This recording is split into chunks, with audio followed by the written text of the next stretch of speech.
అంబేద్కర్ అభయహస్తం ఈ పథకం కింద ఎస్సీ ఎస్టీ కుటుంబాలకు 12 లక్షల రూపాయల ఆర్థిక సహాయం చేసే విధంగా ఇవాళ కాంగ్రెస్ పార్టీ నిర్ణయం తీసుకున్నది. దళితులకు ఇచ్చిన హామీలు నెరవేర్చాలనే ఉద్దేశం ప్రభుత్వానికి లేదు.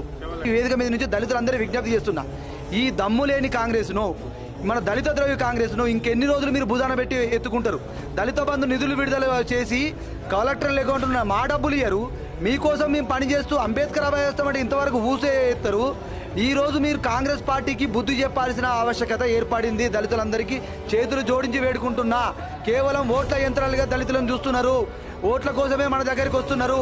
ఇకపై వాళ్ళని రాణించే ప్రసక్తే లేదు. స్థానిక సంస్థల్లో ఎవడైతే కాంగ్రెస్ పార్టీ కండు వేసుకొని దళిత బంధు ఇవ్వకుండా, అంబేద్కర్ అభయహస్తం ఇవ్వకుండా ఓట్లాడడానికి వస్తారో వాడిని ఊరు పొలిమేరలాగా తరిమి కొడతాం. వానికి చావు డప్పులతో స్వాగతం పలుకుతాం. బట్టి విక్రమార్క గారు, మిమ్మల్ని కాలు మొక్కి కూడా ప్రజాభవన్ ముందు వేడుకున్నాం కదా, మా డబ్బులు మాకు రిలీజ్ చేయమన్నాం కదా, కమిషన్ల కోసం పరిగెడుతున్నావు. దళిత బిడ్డలను వదిలిపెట్టి ఎప్పుడు చేస్తావు ఇంకా న్యాయం? ఉప ముఖ్యమంత్రిగా, ఆర్థిక మంత్రిగా ఉండడం మేము చేసుకున్న దరిద్రమా? నీ యొక్క ఖమ్మంలో నీ యొక్క చింతకాని మండలానికి ఇస్తే రాష్ట్రం అంతా ఇచ్చినట్టే అనుకుంటున్నావా? ఇక రాండి కాంగ్రెస్ పార్టీ నాయకులరా, ఏ పులిమేరలకు వస్తారో చావు డప్పులు మీ ఇంటి ముందు కొడతాం. ఇందిరా పార్క్ నుంచే సమరశంఖం పూరిస్తాం. అదే విధంగా రెండవ డిక్లరేషన్